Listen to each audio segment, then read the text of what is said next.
I'll tell you this. I started really realizing that when I started overcoming myself, I started getting around these real alpha males, these hard men. And I always put people way above me when I was growing up. Like, my God, they had to have a lot more than me to get to where they're at. And a lot of them did. But once you get around the best of the best of the best people, you can kind of start breaking them down and realizing, man, you're just as fucked up as me. Like we all have, but all you did was you hit it better. Your upbringing, your mom and dad, your society, the way you were raised, it hit it better than mine. You weren't the only black kid, or there was like 5 in a school. You know, I can't hide. Going through buds, I was the only black kid. You can't hide. But I started realizing, just because I look different than you, a lot of you motherfuckers can't hide either. So it started giving me courage through watching people that we all have a story. We all have a jacked up life in one way or another. Some of us don't have the guts to talk about it, though. And that's where I found the guts to talk about mine. And I look at it as psychological warfare. And that's where I started learning that life is one big psychological warfare that you play on yourself. You play on yourself, man. The most important conversation I ever had is with myself.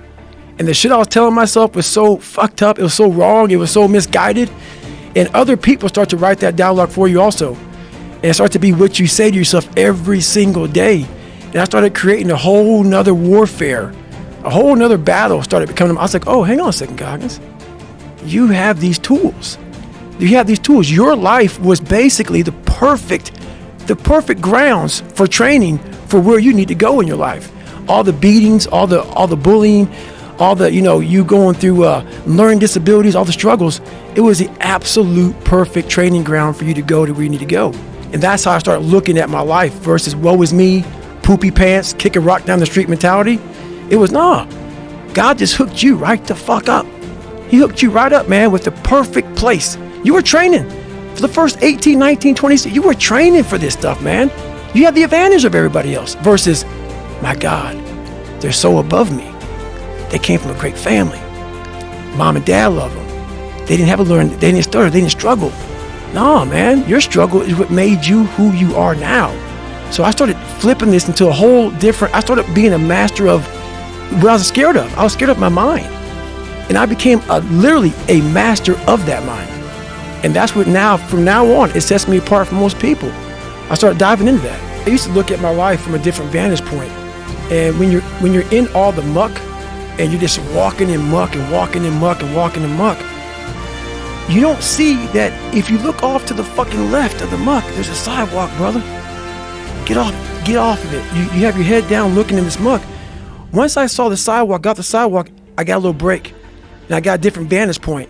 And then from the sidewalk, I found a cliff. Then I found a mountain. I got way up high on top of my life and looked back down on it and said, okay, I got to figure this out, man.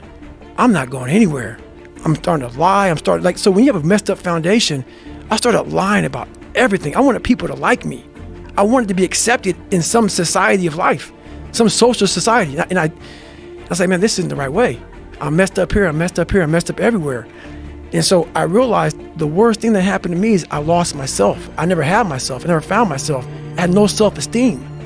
So I knew through working out and through learning, because it took a lot for me to learn also, I started finding self-esteem. Once I found that, that's when doors started opening up. I stopped caring about people, that what they thought, being judged. Wow, if I say this, if I started right now, are you gonna make fun of me? I stopped caring about that. And that's when my life started really changing for me, slowly but surely. That's such an important point when you're talking about the working out, because a lot of people, when they think about working out, they think of it as being a physical thing. Right, no. I did it for mental. Yeah. People always say, my God, like, no, don't look at it like, I didn't care about losing weight. I didn't care about being the fastest person. I wasn't making the Olympics. I wasn't going to pros. I could barely read and write when I was in a junior in high school. I wasn't going anywhere. I saw working out as a way for me to build calluses on my mind. I had to callous over the victim's mentality. So I watched these movies. I talked about Rocky last time I was on here. I always equated training to mental toughening. Like, it always looked brutal. People waking up early and doing all these things, and it looked horrible. I was like, wow, man, I got to start doing that. Not to get better, bigger, and stronger, but that is what's going to build me. That looks uncomfortable. That looks brutal. And getting up early, I don't want to do that. So I made this long list of things that I don't want to do. And through that, I found myself. I started, I'm like, you guys aren't doing this shit in high school. You guys aren't getting up at 5 o'clock in the morning, running over here in this golf course. So I started seeing myself very differently than the average human being. I was like, hold on a second. I have something they don't have. And that's when I started to develop these things through working out. It was this great, never-ending work ethic. And through work ethic, I developed self-esteem. I wasn't reading back then. I watched a lot of movies. And I was really big into visualization. And I always equated working out to struggle. And I struggled my whole life, but I ran from it. So I started realizing, man, I got to start facing the struggle, and I got to be mentally strong for the struggle. So that's why I started coming up with I'm training for life. Mentally, I'm training for life. I'm not training for to lift 400 pounds. And I found out on my own pretty much, is that through discipline, through self-discipline, through repetition, through tons of repetition of the same thing that you don't want to do, and that's the key thing.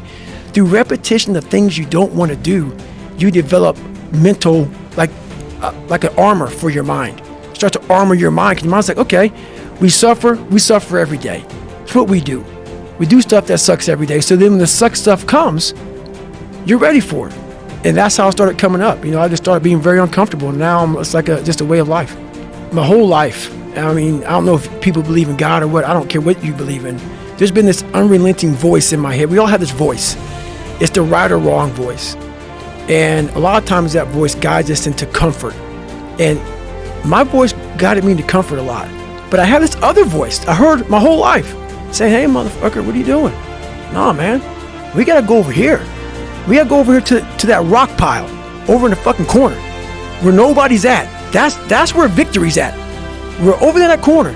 So this voice was giving me all these answers. Now, I wasn't a real smart kid growing up, but I had this crazy voice in my head saying, over there is where the fucking answers are. And I didn't want to listen to it because over there was pain.